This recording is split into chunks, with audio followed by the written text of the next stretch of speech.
The Travel Bug Girls have partnered with A Little Nitty, a local yarn shop in Milton, Washington, to create some incredible trips that you are going to love. Each trip is designed to check all the boxes for yarn and fiber lovers who want to take their crafting on the road or the high seas. So grab your favorite yarn and get ready to pack your bags. We have Nitty Adventures coming in May, August, and October of 2025. To find out more, visit travelbuggirls.com/nitty-adventures.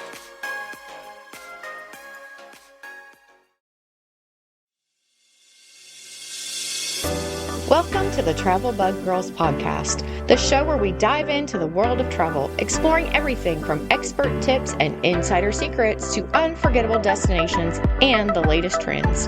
Whether you're a seasoned globetrotter or planning your very first adventure, we've got you covered with the advice and inspiration you need to make your travels truly unforgettable. So sit back, relax, and let's take your travel planning to the next level. Hello, everybody, and welcome back to the Travel Bug Girls podcast. We're glad that you're here with us today. I'm Kimmy. I'm your host, and I'm here with Cassie, Heather, and Tina. And today we are going to talk about kind of a hot button topic in the travel agent world: to fee or not to fee. We are going to talk about travel agent fees and charging fees for planning travel. So let's start with how travel agents even make money. Like, how do travel agents get paid? So basically it's their commission. And anybody want to explain kind of how that works? That varies by vendor. It's a lot of factors that kind of play into that. There's a lot of factors because it's not just that we are selling a certain place or from a certain supplier. Those suppliers are also communicating or have a relationship, our host company, which also gets a cut of that commission. And then there may be another cut of the commission from if a travel agent is working with a group, and then the rest of the commission goes to the individual agent. And so you are getting the commission, and it's, I think sometimes people think, okay, if you're getting $100 room, then your commission must be, like $80. That doesn't make, when you think about it, think of how could a hotel run if they're paying 80% to the, that's not going to happen. So commissions vary, but they are not that high. Absolutely. And so many travel agents have to do multiple trips and have multiple clients in order to make the money from the commission. And for the commission, just for instance, if you were talking about you're making 10% off of a booking, which generally, it's not that high. Someplace like Disney or Universal, something that, Disney has 30 plus resorts. There's hundreds of dining, different things you can do, different days, parks, different options that would be right for different people. There's so much work that goes into it that the commission doesn't even begin to cover the time that you spend even talking or asking somebody, let alone on the back end if there's something that arises during their trip. Say they travel in hurricane season and there's a hurricane and you need to be available to help them bridge the gap, to see what they need to do to, not lose their entire trip, or, what they need to do for safety purposes. I feel like most of the time your travel agent is generally available. Most of us communicate via Facebook. Most of the time you can send us a message about any time unless we have something going on, and we'll answer you pretty quickly. Especially if you're on a trip, we know you're on a trip. We are available for you while you are on that trip. If it's Europe and it's a time difference, obviously we're going to stay up a little later to make sure, you have the things that you need. And those are all things, you're not being paid extra to do those things, but we feel, we want you to trust us. And that's the best way to is to show you that we're trustworthy. That's right. I think commission is interesting because a lot of people don't realize that it's not standard. There's not one commission. Now, we might have a standard commission structure within our company, and that is how money is paid out to each agent. But what comes into the company varies based on what we're booking. So one hotel chain or resort might pay a totally different commission structure than a different one, or one cruise line versus a different cruise line. There are cruise lines that are paying closer to 10%, and then there's one we like to use that pays sometimes up to 16%. And so it depends on who you're booking through. And some agents, the reason why different travel agents or agencies might charge a fee or not charge a fee might have something to do with their flexibility around that. Some agencies tend to only work with 1 or 2 or 5 vendors that they know pay a good rate of commission. And so they're like, I only want to get paid the best commission, so I'm only going to work with these vendors.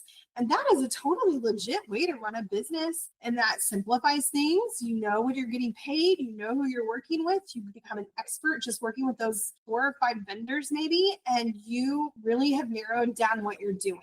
And so in that case, they may not feel the need to charge a fee, for example, because they're feeling like they're getting enough commission working with a higher paying commission company that they feel happy with what they're getting.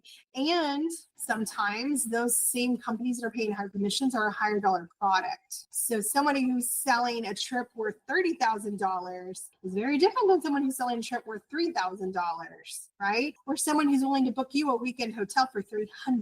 Those are extremely different price points. And the bottom dollar for the agent, even if they're all 10% across the board, is an extremely different dollar amount, right? And so it's really important to keep in mind that agents make these decisions based on what their regular bottom line is going to be. And for somebody to have more flexibility, they might be charging a fee. I think that's true.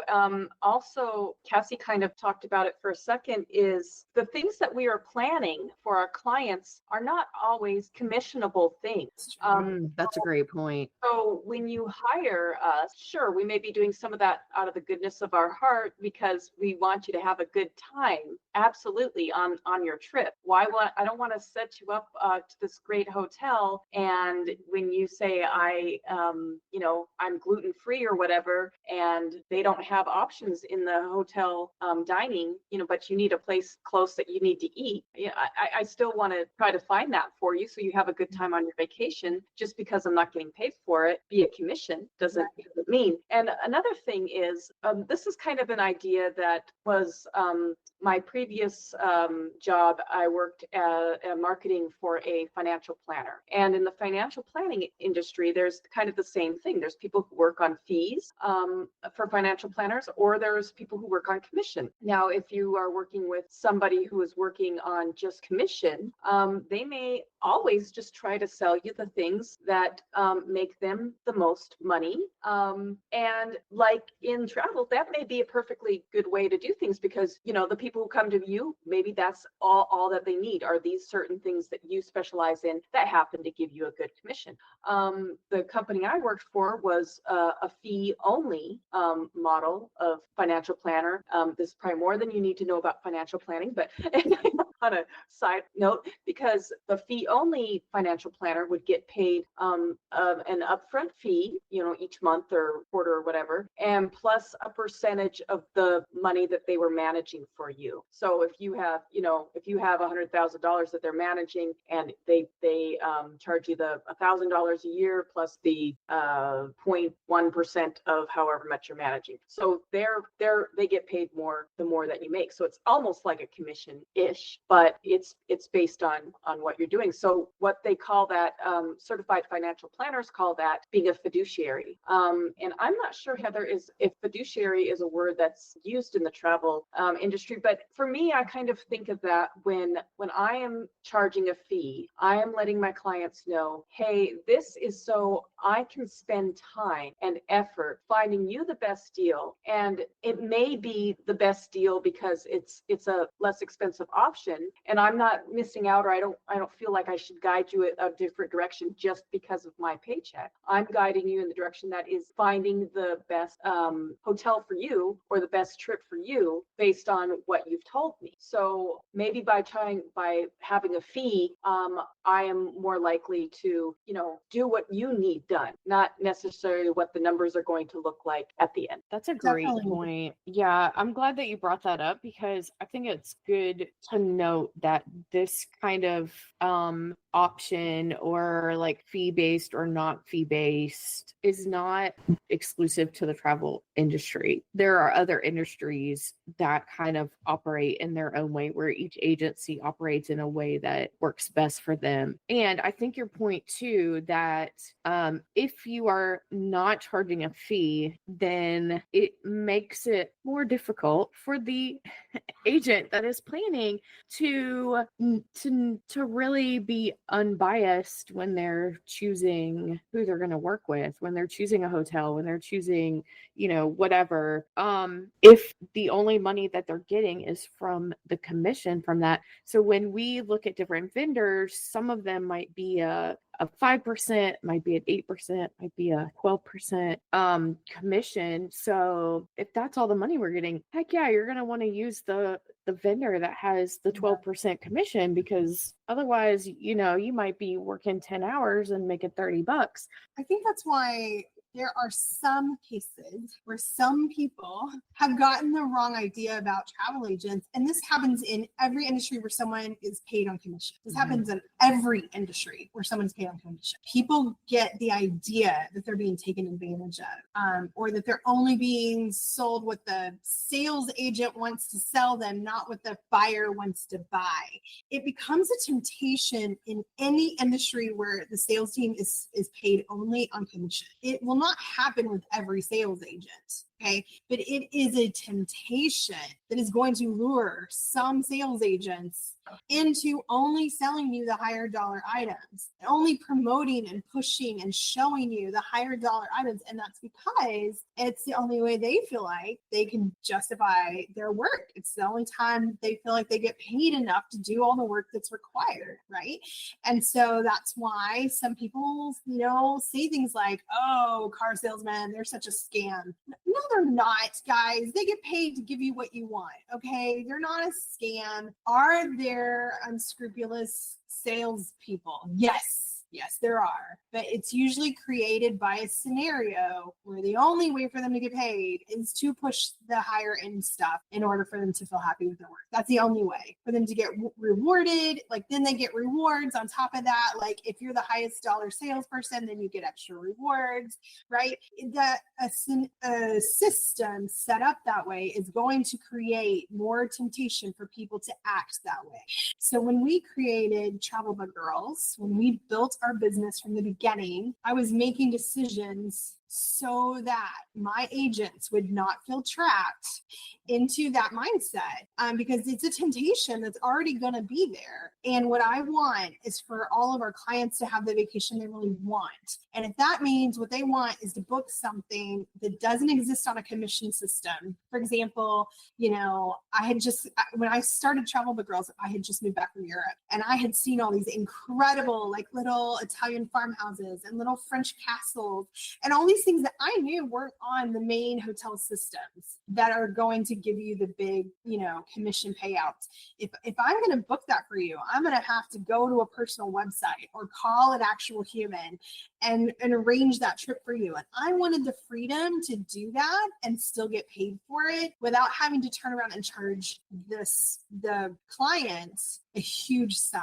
So in order to do that, charging a small fee that covers the time it takes for me to make those phone calls and make those arrangements for you and maybe talk to a person in a foreign country on my own time and dime, right? I want to make sure that I can give you the vacation you really want and not feel the pressure to push you towards the same big box resorts and cruise lines that everyone else is using just because they get paid a higher percentage to do that. I want to be able to really give you the vacation you really want and to not feel like I got cheated out of it either. I want us both to be happy. Everyone should be happy at the end of the transaction. And so that's why we set our company up the way we did. That doesn't make anyone who did it differently wrong. It's just that we made intentional choices, and so is someone else. When I talk to an agent who's like, well, I don't charge fees. Great.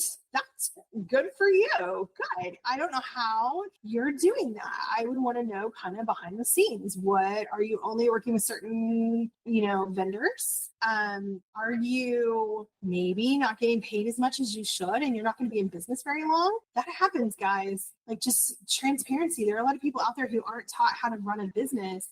And if they're not making the money it takes them to put into it, they're not going to be in business very long. And that's sad for everyone involved, because what if they're amazing at what they do, but they can't sustain their business? Then nobody else is getting to benefit from their services for very long because they can't stay in business. So it's in everyone's best interest to make sure that we are paid for our time, just like everyone else out there should be paid for their time. And we want our clients to not feel cheated. We want them to feel like it was worth the investment. It was worth whatever I spent on that travel agent because she got me the best deal or the best vacation, or she got me something I didn't think somebody else could get, or she just cared and she took the time to give me what I asked for, and I didn't have to do all the work and planning. She built it for me, and I'm so grateful that I just got to show up and enjoy my vacation. Where else can you get a person, regular people get a personal assistant to help you Essentially your trip? Yeah. I mean, all of my clients, I feel like we're best friends by the time we're done, because now I know so much about you and what you want, and your kids or your husband or your best friend or whoever's going on the trip with you. Like, I know what you're looking for and what you care about, and I care about it too now, because I've spent weeks putting together all the things to make sure you are the happiest you can be on your trip. And now I'm personally invested. I haven't just spent time, I've spent my emotional energy in making sure that this is the trip you've been dreaming about. So that is valuable in this land of DIY, right? Where we're checking ourselves out at the grocery store and we're having to book our own stuff and plan our own everything and build our own furniture from IKEA, right? Like, everything we're doing is ourselves now. It matters to have a real person who will answer the phone, who really cares about you, who knows what you want and is trying their best to get it for you. That's valuable. And I think specifically if you go into our expertise, each one of us specializes in different things because, nobody can be great at everything. And I think when you pick the travel agent, say you're going to Disney or you're going on a cruise, Tina would know the questions to ask. Maybe not so much me, because that's not my area of expertise. But if you're taking kids, I can give you a ton of extra information that you're not paying me extra for. Once you pay my commission, you get all my bag of tricks and any kind of recommendations. A lot of people are chat GBT and things. I watch travel stuff constantly. I am constantly intaking information with travel. And, Chat GBT may tell you to, hey, go to Disney and ride Big Thunder Mountain. And then I, as a travel agent, know Big Thunder Mountain is closed until February of 2026. Like, FYI, don't plan your whole trip around that because it's closed. So I think those things are very useful. They're very valuable, that we may not assign value to them, but they're very valuable. Yeah, that's a great point. Yeah. And another thing about us is we are all individual business owners, and we're sharing the travel bug, umbrella. And so, we're entrepreneurs, each of us. And so being that, we have things that, any business owner would need to pay for. Some travel agents do still have hourly employees, and maybe they get, they have their hourly pay, and then maybe they get a commission based on things that they sell for their travel agent company. So there's different versions of it. So that's just a good thing to keep in mind. The financial planning industry, we would say, ask how they're making their money. Maybe you ask. I don't know. I think there are some travel agents who would say, it's not really your concern how I get paid. But if it's important to you, if it's not enough to know that you're getting your time back because you are hiring somebody, if it's not enough to know that you're working with a specialist, and if you want to ask, that never hurts to ask. Yeah, I think it shouldn't hurt to ask. If somebody gets really offended by you asking, and you asked in a polite way, we're gonna assume you're polite, okay? But if you're polite and you're just asking, like, hey, by the way, how do you get paid? There's no reason why they shouldn't tell you that information. So that shouldn't be a major secret, really, in and of itself. But a fee, you definitely, if you're concerned about a fee, ask about it. What does this fee cover? Hopefully an agent is being transparent with you. If not, like, let's assume that that's an oversight, that they accidentally didn't tell you. Let's not assume that somebody's trying to hide something from you. If someone is hiding something from you, then that is a red flag. You should not be working with someone who's trying to hide what they're charging you.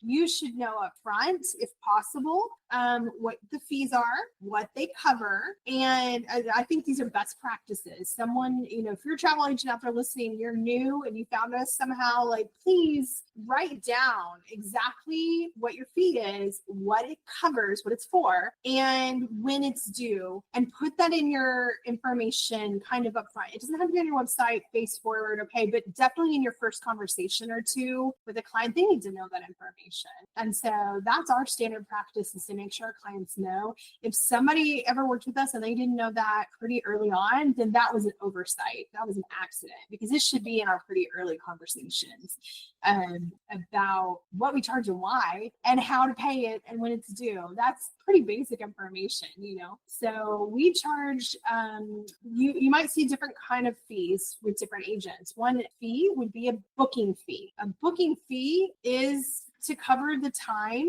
mostly, that an agent is spending making the booking, actually making the reservation, okay? And so a booking fee is usually due when they start booking your trip. So it won't necessarily be due early on, that happens when you're booking the trip, and it covers the process of making those reservations and managing the reservation. So if anything changes later on, if they have to talk to the hotel later, if there's any later requests, the booking fee covers that.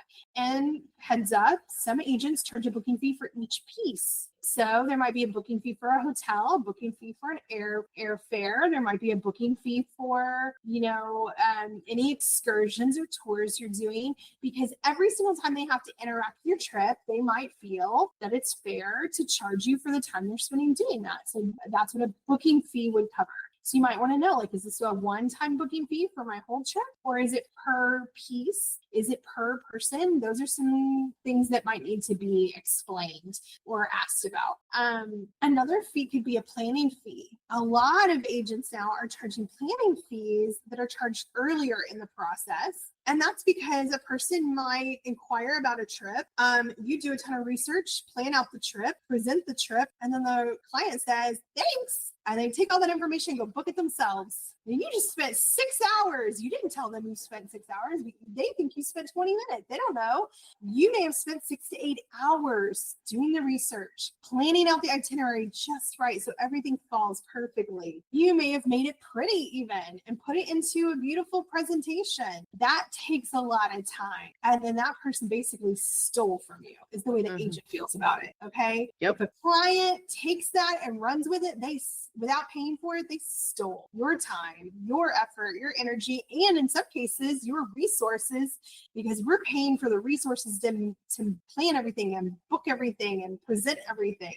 So that's a form of theft in a way. The client doesn't see it that way. They think they snagged a great deal, okay? But if they didn't pay for it, that's really steep. And so that's why some agents will charge a planning fee before they give you that presentation with all of the itinerary printed out, because they want to make sure that if you decide from that point on, I don't want to work with this agent, or I want to book it myself, or I've changed my mind entirely, and somehow you don't want to move forward with the trip, that person still gets paid for the time they spent working for you. So that's what a planning fee would be. And I'm a big fan. However, I don't always charge a planning fee. Sometimes if it's a repeat client and I trust my client, I'm not charging a planning fee. Or if there's some other reason why I feel like this is definitely going to go through, then I don't always charge it. But that's discretionary. And I think every agent should make that decision themselves. And I think it only takes being burned a few times by people you trusted as clients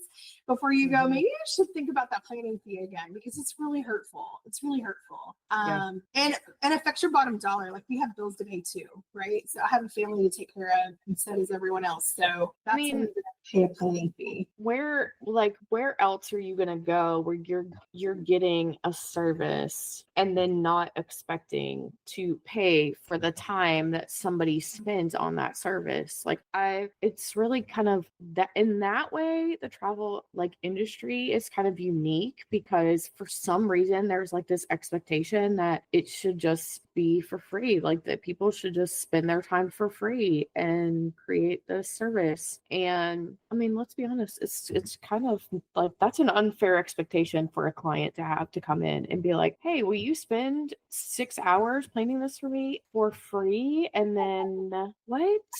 Like, I think that's got to come from a misconception about how we're paid, though, right? Like, I think it is. If you assume we're paid commission, but you don't know how much that is, you don't know how that plays out, because we're not saying, oh, well, if you book this cruise, I get paid this much. And if you book this resort, I get paid this much. Like, nobody's saying that out loud. So there, there's a misunderstanding there. There's like absolutely a disconnect entirely. So, and there was a time, I think, when travel agents back in the past got paid for more things. Like, we know now, we don't get paid for airfare. In general, a travel agent is not getting paid for airfare. The airline's not paying commission for that. So there might be services that are paying commission where they're up pricing the airfare. But then in that case, your client's paying more. They are paying more. And if they looked up that price themselves, they would see a much lower price. So that's just something to keep in mind. Airfare is not commissionable. And there's also I don't think most people know that. People don't have any idea. Yeah. And why would they? Why would they know? I didn't know that before I was a travel agent. Yeah, me neither. Yeah. So, but there was a time when airlines did pay commission and only travel agents could access the systems that could schedule, flights. And so they got paid for it. And that's just not how it works anymore. Now anybody can book their flights. And so if you're paying a travel agent, you really should be paying them in some way, either through them booking through a system that is going to upcharge your flights, or you're paying them a direct fee to book them, because they're spending a lot of time, and airlines are a nightmare to deal with. They really are. We all hate that. I mean, I think the average person does, and that's why you should hire a travel agent to help you, but expect to pay for it. Expect to pay for the time that it's doing. In the past, like I said, I'm also a yoga instructor. That's also my own personal business that I do. And so when I go and I teach, or I show up for a yoga class, for example, if it's something that I set up myself and people say they're going to be there and then they don't show up, or they're like, well, why can't, you love yoga, why don't you just do it for free? And that's kind of the same with travel. I love looking at things. Just because we love it, that's kind of where the expertise comes from, is because we love it. And so with I'm also a writer, and so the things that I enjoy doing are things that people are like, oh, you enjoy this, so you really shouldn't expect to get paid. It's kind of a weird thing. Which is crazy. Yes. I mean, that's true in all the arts too. Like, I used to be author, and in the author world, it's so painful for a lot of people. They spend literally years writing a book, and then sometimes you're personally hiring someone to do the cover art, to do the editing, or you're working with a company who is paying individuals to do all those pieces. There's a lot of money and time and heartache that goes into preparing a finished book. Then the book comes out and everybody wants it to be free. It gets pirated. Your own fans will be sharing the pirate site so that everybody can download it for free and say that they're doing it because they love you so much. They want everyone to read your book. And so what that means, though, is they're stealing it, and you don't get paid for all that work and investment. And they don't understand then why you're upset about it. They'll turn against you if you speak out about it. And I've watched that happen to friends over and over, where their own fans turned on them and then told everybody how terrible and selfish they were because they wouldn't give the book away after spending 2 years on it. You know what I mean? It's crazy. That's kind of the mentality that a lot of Americans have right now, is that we deserve what we want when we want it immediately, PS, and for free. And that's a really difficult place to be coming from, no matter what industry we're talking about. Like, that is a level, I'm going to call it what it is. That's selfishness. and your lack of concern about the people that are serving you and creating for you and making things for your life to be better and beautiful, you should be concerned about those people. You should care about them. Mm-hmm. And if you're expecting them to care about you, like, where's the golden rule? Yeah. Right? Like, you should care about goes people. both ways. It should go both ways. Yeah. Really. When you go to a restaurant and here in the United States, the people serving you are making $2 an hour, and you decide not to leave a tip, you can kind of consider that tip is kind of like your fee. It's your fee for being served by this person. So, and you wouldn't. I think it comes from a misconception of people romanticize what other people make. Like, our commission is so big. I am a nurse, and when I worked in the hospital, it was always, well, they get paid well to do this, and that meant that they didn't throw their trash in the trash can. They didn't get up to go to the bathroom. You changed my bed, even though I'm 20 plus years old. You're paid well. I heard that till, like, I forbid my family from ever saying anything along those lines. But I do think it is a misconception, and I see that with travel as well. It's like, well, you guys make a commission. Why would you charge more? You're just trying to gouge people's pocketbooks, but that's not the case. Anybody that you've ever thought, makes a lot of money, when you boil it down, they really don't. I mean, it's really not true. And the reason it's easy to think that in travel is because you see travel agents traveling. Mm-hmm. The reality is we're all very much pressured into, there's a lot of pressure to be traveling all the time. And in our industry, it can seem like only the successful agents are traveling all the time. They're going to the resorts, they're going on the cruise, they're going on the trip, because especially in a content-driven society, we're expected to show you our personal photos and videos and experiences, and here's the room tour and all of this. And these are wonderful things. But what it can mean for a brand new travel agent coming into an industry is they can spend the next 10 years spending a fortune to try to look like they're making a decent living and to try to build a decent business. And it's really, I've seen travel agents come in and go out because they can't afford to keep up with that expectation. And a lot of people come into it thinking they're going to get all this free travel. And the reality is the free travel is very limited. It's very, very, very limited. There's not a lot of that option. Mostly we're expected to pay for travel, because why wouldn't we be expected to pay for it, right? We're taking advantage of something too. So there's a lot of misunderstanding, misconceptions. We don't get to travel for free. We all in this group wish we could travel a whole lot more than we do. And our budget primarily is what keeps us from doing that. And yes, we all wish we saw more free travel options for travel agents. It's not reality. It's a misunderstanding. And I think things like Instagram and TikTok make it harder because you don't see the reality behind it. You just see the beautiful pictures, right? And you imagine that that's all we're doing all the time is traveling for free because we're travel agents. And it's just not reality. I don't know any travel agents doing that for free all the time. Right. I don't know a single one, and what is the right thing for a travel agent and for consumer? There's a middle ground here that's probably better. And it's easy to see the distortion. Once you start to look at, behind the scenes a little, you can see how there's a lot of pressure on all sides, and a lot of like fake news, kind of, so to speak. Right? It's hard to see the reality. And I think making assumptions is not the way to go. But it's hard not to do that, right? When all you see is something beautiful and good and you just guess, you just think this is how it works. It's why it's important to ask questions. When you're working with someone, it's important to ask questions. And I would say the more you're going to spend with someone, the more important it is for you to ask questions. Know what you're getting into. And as travel agents, if there's travel agents listening, like, be upfront, be honest, be upfront, be helpful. The whole point is to be helpful. Don't be embarrassed about what you're charging. If you're charging a fee, be honest about it and upfront about it and tell them exactly why. And if they choose not to work with you, I would not be brokenhearted about that. Go find the person who's happy to pay your fee because they see your value. and make sure you're living up to that value proposition, And if you are a consumer wanting to not pay a fee, then really consider what is your trade-off. If you aren't willing to pay your travel agent a fee, are you willing to only be sold whatever is the higher commission? So you're paying maybe more money upfront for that trip, even though you don't think of it that way, right? As consumers, we're often tricked into not seeing the realities.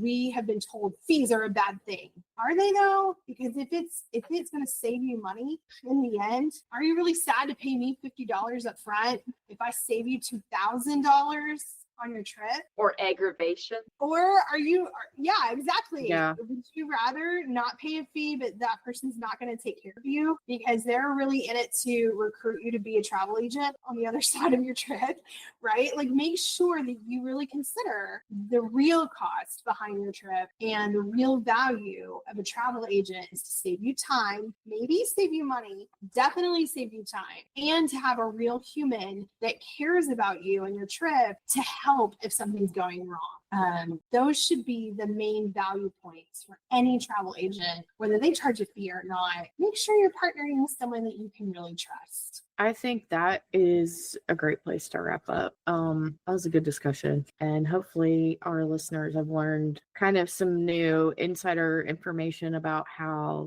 the travel industry works for travel agents, and why we at the Travel Bug Girls do charge a fee and the value that comes with that fee. So great discussion, y'all. Thank you for that. As we wrap up, let's talk about where our minds are today. So where are we traveling in our minds today? Who is traveling somewhere? Anybody? I have been daydreaming about taking all of you to France to see our beautiful home in French countryside and drink champagne in the countryside.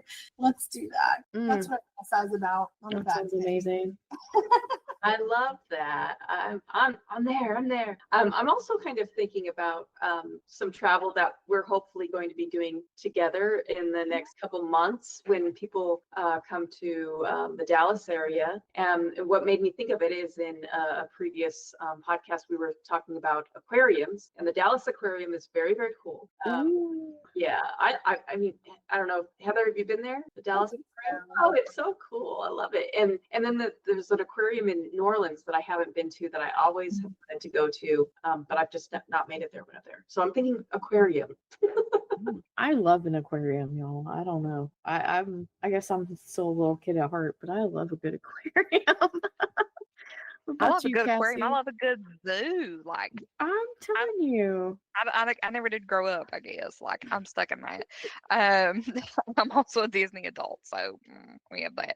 Williamsburg, Virginia. Now that Heather said French countryside, I feel like, I can't top that. And maybe France is it. But we've been talking about Williamsburg, Yorktown, Jamestown in my household a lot lately. So one of my favorite places in there. For me, I've kind of been thinking about a cruise, just a nice, relaxing cruise where I can just lay on the sun deck and float along and look at the water. That sounds really perfect, right? I don't even care where it's to. I don't even care where I go.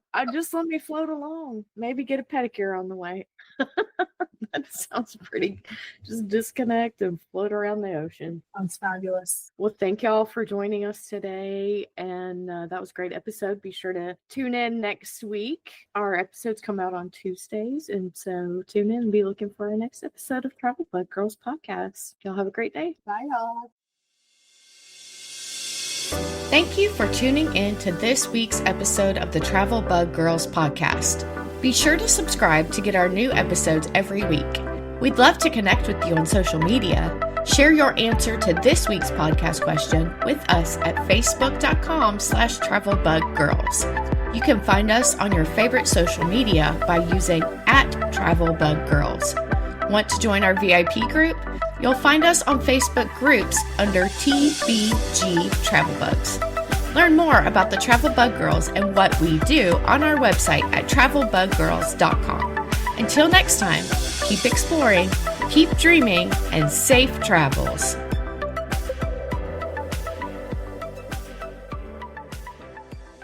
Are you ready to be in the room where it happens? Next spring, your shot at an unforgettable New York City experience is here. Imagine 4 incredible nights in the heart of Times Square, exploring iconic landmarks from Greenwich Village to Wall Street. Picture yourself gazing up at Lady Liberty and reflecting at the powerful 9/11 memorial. But that's not all. This isn't just any trip.